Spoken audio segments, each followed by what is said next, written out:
I am with Amanda Osenga, Montview's youth minister, and we thought we should check in with her. She's had some amazing programs going on with the youth in spite of the pandemic. So Amanda, first, tell us about the confirmation class. I know it is like the largest since the 1950s or something. Tell me about it. At least that's what I'm hearing, is that it's the largest that we've had in a little while at Montview. So we have 33 confirmands this year, which blows my mind, not just because it is a large class, but we are in the middle of a pandemic and youth have signed up to participate in confirmation over Zoom. So I'm super grateful for that. And it's been a challenge in many ways. I'm really feeling for the youth who have committed to this on Zoom, because it's just not ideal. It's hard to build the relationships, although we're also getting to do other things with the content that we might not otherwise have thought of. For example, just this past Sunday, we had guest speakers come in from Florida. We are talking about interfaith relationships right now. And through different connections, that's where we were able to find folks from different faith traditions that could join us and that might not have come together quite as easily. So it's cool to be able to do that with our confirmands. And it's, of course, the challenge of building the relationships over Zoom is felt, and they keep showing up. So so there's something to the accessibility of Zoom. Sometimes they're even in their cars on their way to the ski slopes, I think, and they're still, but they're with us, which is great. Well, I'm a confirmation partner, and it's so wonderful to see this happen. But when all the confirmation partners are on, that is like 70 people on screens. How have you managed the logistics of it all?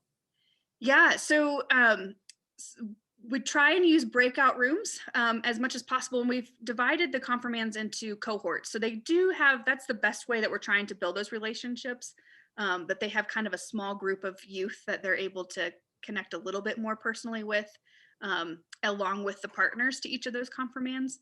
And just for conversation, it makes it a little bit easier over Zoom. So, yeah. What is the plan? How much longer do you go, and when will they get confirmed? And I guess it'll be a Zoom confirmation. So that is all. We're talking about that right now, actually, with the leadership of at Montview and the co-pastors as to what that might look like. We are crossing our fingers that by May, they'll be confirmed in May, and that around that time we'll be able to bring them together out in our outdoor sanctuary, which would ironically be the first time that we would actually see one another. But there is something about gathering together in a physical space to celebrate these milestones that we're missing this year. So if we have that opportunity. Yeah. Oh, I hope that can happen. Yeah. Terrific. Well, so tell us a little bit about how you've managed to keep Jam and Mob going throughout these now almost a year, and kind of how you've had to, I guess, flexibility has been the key word, huh? That's adaptability, flexibility, and pivot is maybe the word that I use the most, is let's just pivot and figure it out, which we've done several times where we've had a plan in place and then we've realized, a great example being, this was actually a children and youth ministry combination, was the Advent workshop. And we thought we'd be able to do that in the church parking lot. And then the numbers were not looking in our favor in terms of COVID cases. And so we pivoted and went back online. But it was a great success, I heard. It was a great success, yeah. And I think that's just one of the examples with the youth ministry as well, that we've had to go through lots of different iterations of a plan A and then a plan B and then a plan C. I've really found that my hope for this year has just been to stay connected. And in some ways, the intentionality of that has brought out different ways of being connected than we might not have otherwise been paying attention to. And yeah, just being able to be a little bit more personal and thoughtful about how we're doing that. So that's been a gift maybe of this time. In the fall, it really was, well, I'll say a couple things. One, we've tried to do our best over Zoom to make things fun and engaging. And this summer, we kind of got, particularly our sixth graders who are new to the youth program, together to do these little small group cohorts. And we sent home gift packages, and they got all the ingredients to make guacamole, avocados and a lemon. And I think we even put this fork in there, everything that they needed. And so trying to use Zoom. It's not perfect and it's not ideal in some ways, but you can still do some fun things together. At least early on, while there was the novelty of trying all these new things. I do think we're getting a little fatigued and that some of that is wearing off, but yeah, doing that. And then I'll also add, we got to meet in person and there's no replacement for that. That is true. And so did a movie night, I know, yeah, outside. right. So we did a movie night, we did a social justice movie night with the high schoolers. And then we just watched Coco for fun with the middle schoolers. And I mean, we have great space outside at Montview, so it was cool to be able to do that. I think it's something post-COVID we'll keep doing. And we brought out the popcorn machine, and it's just great to be outdoors. Why not? Why we Right. could really be outside. So Yeah. so that was great. And then just did some small groups in the same way that we were trying to build those intentional communities and connections with youth, because I think that's what we're all craving and we're missing. And I know with school, it's hard. You're not in the classroom, you're not in the hallways passing each other and able to pass notes. And I do think we as the church have an opportunity to facilitate some of those connections in a way that the school might not be able to. So Yeah.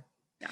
So kind of leads me to it's coming up, I think next month, you're planning a mental health thing because of what might be going Right. through all these kids. Tell me a little bit about what's planned. Yeah, so the winter months I think are tough. We are feeling that Zoom fatigue of it's just hard to keep the energy, especially now that school has started.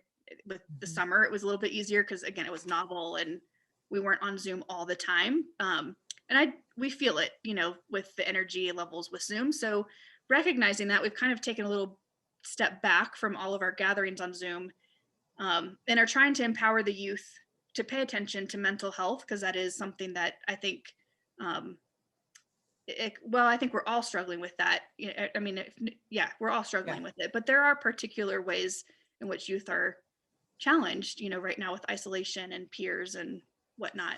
And so this challenge is over like 20 or 30 days. They have to complete 20 challenges, and there's different categories. So some are like awareness, like just learning about what mental health is and how to care for mental health. Some of them are like activities, like go out and take a walk, or call a friend and do a FaceTime and talk about X, Y, and Z, or some things to get us active with our mental health. And then others are educational. So we're hoping to do a conversation around the movie Social Dilemma, which highlights social media and the ways that it affects us, and have some conversation, watch that and have some conversation around it. So terrific. Yeah, so that's coming up. As there'll be some opportunities for community building within that, but a lot of it is empowering the youth to take ownership in some ways of that too. Right.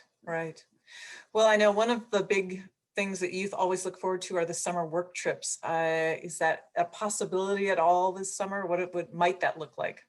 So it's going to look different, but it is something that we look forward to, and it will definitely look different. But I'm actually excited about the differences. We'll stay here local, which we don't always have the opportunity to dive deep into our own local community. So this is an opportunity to do that, and we might not have otherwise kind of paid attention. So we're actually partnering with they're called YMCO, Youth Ministry Co-op, I believe is what it stands for. And they have been leading, or they're one of the organizations that you might partner with to do a summer mission and work trip. And they're recognizing we're in a pandemic, and so they're creating curriculum for us to use. So we're going to actually use their curriculum and adapt it and do something here local. And we'll just have to wait and see what the pandemic looks like this summer, and we're creating different plans for different scenarios depending on how open things are, and crossing our fingers that we might be able to maybe do an overnight or two throughout that time, but we also recognize that that may not be realistic quite yet too. Yeah. Well, Amanda, thank you so much for always knowing how to pivot and doing so many amazing things with our youth in spite of these trying times. And we'll come back and talk maybe in a few months and see what else you've got planned. Thanks so much. Thanks, Mary Jo. Yep.